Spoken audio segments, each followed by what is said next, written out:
Good morning, everyone. Welcome to the morning scan for May 26th, 2019. In this video, I'll be going over Bitcoin and Ethereum. Something pretty significant happened a few hours ago, so I want to talk about it and explain it and, make sure everyone's on the same page. I also did close both my Bitcoin and Ethereum long positions nearly at the bottom of this little pullback here. And I just want to start by saying I'm not trying to make excuses at all for me closing my positions nearly at the bottom. I just want to explain why I did what I did. So I went to sleep somewhere in here. I'm not really sure. Somewhere in here. So at this point, I was only asleep for a few hours before this spike happened. So I had an alert set for right here. So if price crossed 79.30, I would get an alert. And I don't know if you guys heard from a previous morning scan video, but when an alert goes off, it's like some attack is happening because the alerts are very loud and I definitely wake up from them. But so I was only asleep for a few hours, saw that it crossed there, and what I saw here was an increase of sell volume, basically the most volume we've had in 2 days. So to me, that was significant there. And on lower time frames here, what I saw is an increase of sell volume, right? I didn't see this yet. When I saw this, when I closed my position, I closed it on this candle.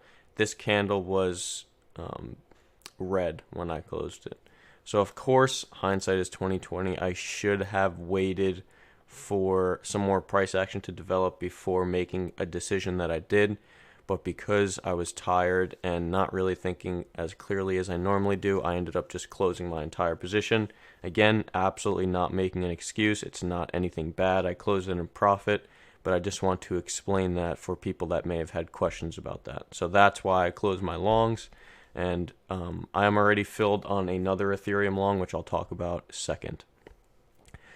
So now I want to talk about Bitcoin a little bit and why I am still bullish on Bitcoin. So first I want to mark out the low of the day for yesterday, which was, should have done this off video, but it's okay. So the low of the day for yesterday was 7997.5. Okay, so if we put a little diag there, 7997.5s. Okay, perfect. So as we can see here, the price action took the low from yesterday, took all of the lows from this trading range since breaking back above this 4-hour block. So this 4-hour block is significant because this is the move that led to the down move that swept the lows here. We broke above it, retesting it as support. So it's a pretty basic price action concept, right? So we're now testing it as support. So this must hold for any further upside. So as you can see on the 4-hour here, all of these lows have been taken. So these 3 wicks, all taken, violent reaction after taking those lows. See, so the volume in general is kind of low, but at the same time, it's strong and consistent buy volume, so that's why it looks pretty good to me still. And also, what's good about this trade is the risk is pretty defined, right? So all we have to do is put our stop below. Really, I could tighten the stop if I wanted to and just put it below the low of the day here, because if we're bullish, we should not be revisiting this area here. So you know what, I may move up that stop. But regardless, after taking the low of a previous day or previous few days and you have a violent reaction, you should not be retesting that low if things are truly bullish. So another thing that I say a lot is trading ranges is basically like a game of ping pong or tennis, whatever. And what you want to do when you're trading a range is, go for the liquidity on each side. So here's a pretty good example. We broke out of the trading range, took the lows here, right? We broke back above, established the range low as support. This is probably where I longed, I'm pretty sure. And then we took the highs here, right? Look at that perfect sweep of the highs. Perfect sweep of the highs. Let me delete that. Perfect sweep of the highs, rejected, unable to close above the highs, right? So now where will the next area with the most amount of liquidity be? Well, of course, that would be somewhere below these wicks here. Or I'm sorry, somewhere below this little consolidation block here. So what happens after we take the high? We go and take the lower liquidity. Violent reaction after taking this lower liquidity here. Right? So if we just put a... Can I not click that? Okay. So if we just highlight that there, see no wicks down, so people will have stops below there. Wick down, took that, violent reaction. Didn't quite get as much follow through as you would have liked, but what's good about this is you get a perfect retest, increase of sell volume, and this is the bounce. Okay, unable to break that liquidity again, so now we go back and test that lower liquidity for a third time. Bounce, weaker bounce, really truly a weaker rejection as well, which is bullish, but we got rejected again. Now we take even more liquidity. Right, we find support at this consolidation block here, sweep all of these wicks here, violent rejection after that, strong and consistent buy volume on the hourly. So now, where will the next place with the most amount of liquidity that is easiest for it to get to be?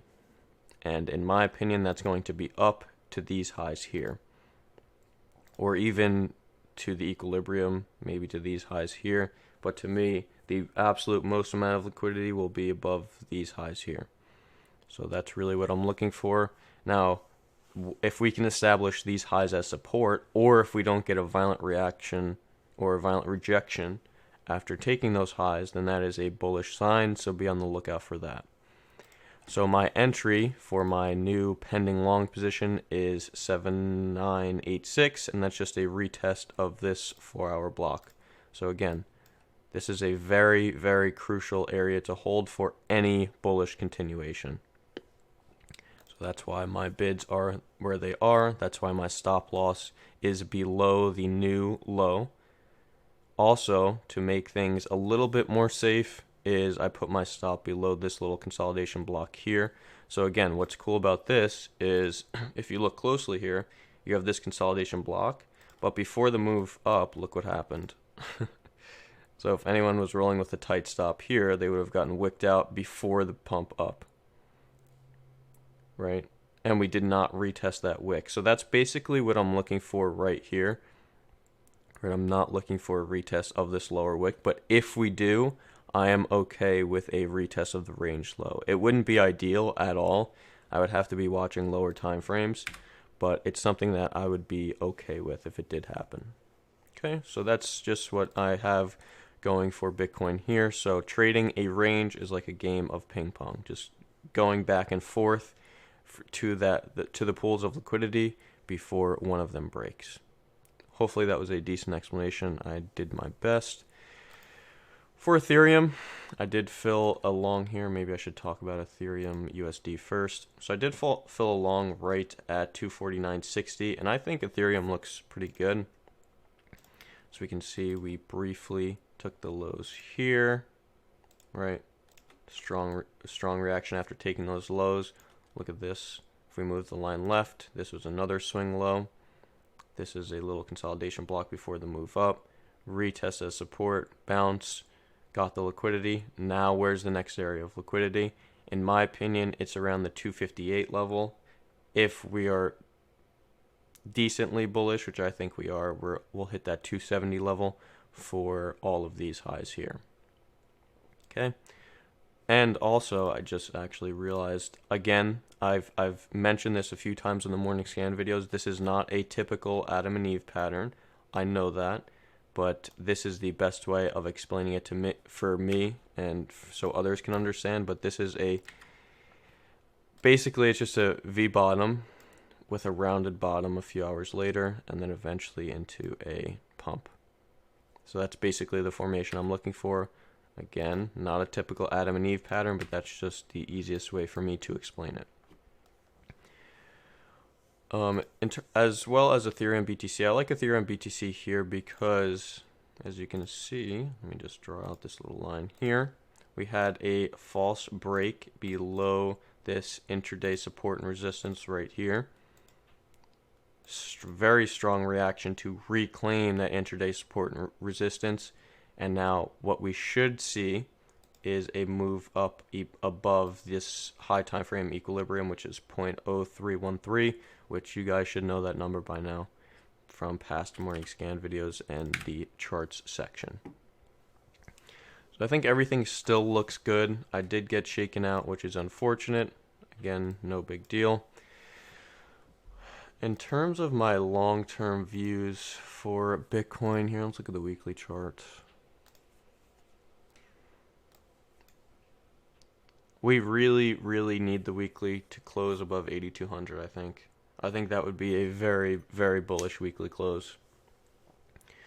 It wouldn't be that bad if we didn't close above, because we did, retest this as resistance and have or retest this as support and have a decent reaction. But I would love to see a close above 8,200. That would just be really, really ideal. The 3-day, I mean, look at all of those highs there. So, of course, something that I have considered, I don't think I've talked about it on a morning scan video yet, is the obvious, right? What if we just pump up, take the highs, and close back below 8,200? That would just be a very, very clear short signal. I'm not sure where I would short it to, but to me, that would be a clear short signal.